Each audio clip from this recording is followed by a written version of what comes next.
নমস্কার প্রিয় দর্শক, আজকের ভিডিওটির মুখ্য আলোচ্য বিষয়টি হলো কবে থেকে চালু হবে দমদম ক্যান্টনমেন্ট মেট্রো রুটটি। বন্ধুরা, কলকাতা মেট্রো রেলের পরিধি যখন দিনে দিনে বৃদ্ধি পাচ্ছে, তখন শহর ও শহরতলির মানুষজনের কাছে এটি একটি গুরুত্বপূর্ণ যোগাযোগ মাধ্যম হতে চলেছে। আর এর ফলে উপকৃত হবে হাজার হাজার যাত্রী। আর এই রুটটি চালু হলে বারাসাত, বসিরহাট, হাসনাবাদ ও বনগাঁ থেকে আসা যাত্রীদের সুবিধা যে অনেক গুণ বেড়ে যাবে তা আর বলার অপেক্ষা রাখে না। তাই চলুন দেরি না করে যাওয়া যাক আজকের আপডেটটির দিকে। কিন্তু তার আগে দেখে নেব আজকের ভিডিওটির সাথে থাকা দুটি অতিরিক্ত আপডেট কি রয়েছে। প্রথম আপডেটটি হলো পুজোর মরশুমে বিনা টিকিটের যাত্রীদের ধরতে রেলের বিশেষ অভিযান।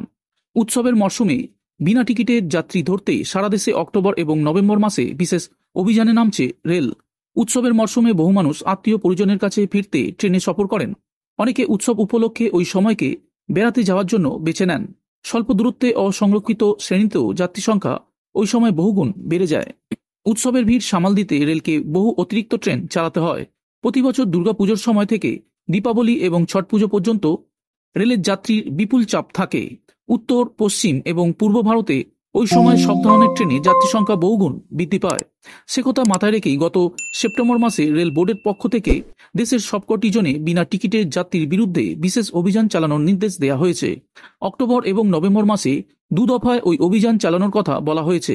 প্রথম দফায় 1 থেকে 15 অক্টোবর এবং দ্বিতীয় দফায় 25 অক্টোবর থেকে 10 নভেম্বর পর্যন্ত এই অভিযান চালানো হবে। রেলের বিভিন্ন আঞ্চলিক দপ্তরগুলি অবশ্য এই নির্দেশের সঙ্গে সাযুজ্য রেখে যাত্রীদের সফরের প্রবণতার দিকে নজর রাখছে। ভিড়, আইন শৃঙ্খলার পরিস্থিতি এবং অন্যান্য পারিপার্শ্বিকতার বিচার করে টিকিট পরীক্ষার উপর জোর দেওয়া হচ্ছে বিভিন্ন গুরুত্বপূর্ণ স্টেশনে। এর উদ্দেশ্য হল ভিড়ে মিশে গিয়ে যাত্রীদের বিনা টিকিটের সফরের প্রবণতা ঠেকানো। উৎসবের মরশুমে দূরপাল্লার ট্রেনে অসংরক্ষিত শ্রেণী ছাড়াও প্যাসেঞ্জার এবং লোকাল ট্রেনে বিপুল ভিড়ের চাপ থাকে। এই ভিড় থেকেই বিনা টিকিটের যাত্রীদের আলাদা করতে চাইছে রেল।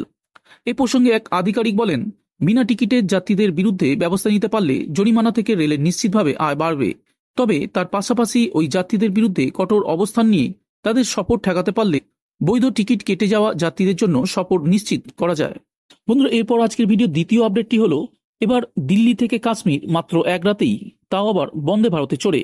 চলুন জেনে নিই এই ট্রেন কবে থেকে চালু হবে বা এর ভাড়াই বা কত হবে। বন্দে ভারত এক্সপ্রেস ভারতের দ্রুততম ট্রেন, যা কাশ্মীরে ভ্রমণে বিপ্লব ঘটাতে চলেছে।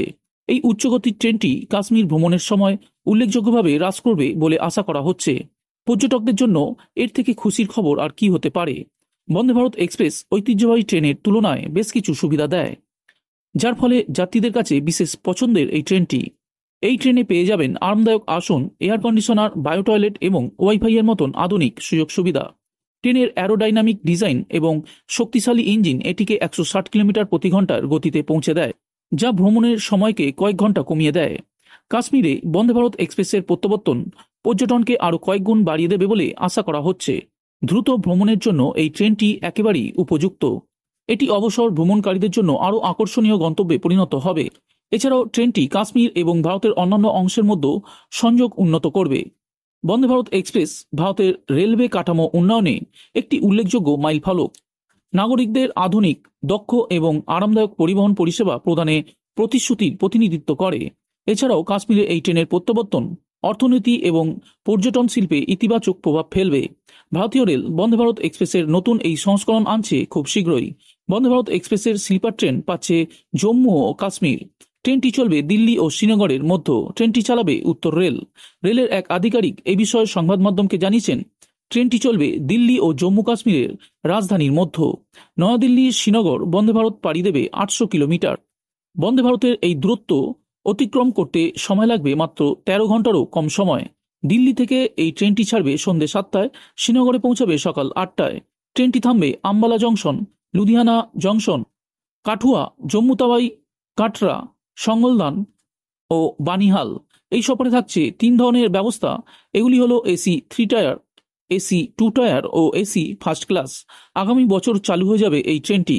এসি 3 টায়ারের ভাড়া হতে পারে 2000 টাকা, এসি 2 টায়ারের ভাড়া হতে পারে 2500 টাকা এবং এসি ফার্স্ট ক্লাসে ভাড়া হতে পারে 3000 টাকা। বন্ধুরা, এরপর আজকের ভিডিওর শেষ আপডেটটি হলো দমদম ক্যান্টনমেন্ট মেট্রো স্টেশনটি নিয়ে। পুজো মধ্যই এলো বিশেষ খবর, এবার মেট্রো চলবে নতুন রুটে। কলকাতা মেট্রো রেলের পরিধি দিনে দিনে বৃদ্ধি পাচ্ছে। শহর ও শহরতলির মানুষের জন্য এটি এক গুরুত্বপূর্ণ যোগাযোগ হতে চলেছে। বর্তমানে রেল 6টি প্রধান লাইনে বিভক্ত আছে, যেগুলি হল north south, east West, south eastern মানে জোকা, নিউ টাউন অর্থাৎ এয়ারপোর্ট, ইস্টার্ন অর্থাৎ বারাসাত এবং নর্দার্ন মানে ব্যারাকপুর। আগামী কয়েক বছরে চালু হতে পারে ইয়েলো লাইন, যা দমদম ক্যান্টনমেন্টকে মধ্যমগ্রাম ও বারাসাতের সঙ্গে যুক্ত করবে। দমদম ক্যান্টনমেন্ট মেট্রো ইতিমধ্যে সম্পূর্ণ হয়েছে, তবে বিরাট এলাকা জুড়ে এই কাজ চলছে। এই লাইন চালু হলে বারাসাত, বসিরহাট, হাসনাবাদ, বনগাঁ থেকে আসা সকল যাত্রীদের জন্য সুবিধা হবে। দমদম ক্যান্টনমেন্টের দিকে 10টি স্টেশন থাকবে, যেগুলি হচ্ছে Noapara, Dum Dum cantonment, Jessore road, Jai Hind, Birati, Michaelnagar, new Barrackpore, Madhyamgram, Hridaypur এবং বারাসাত।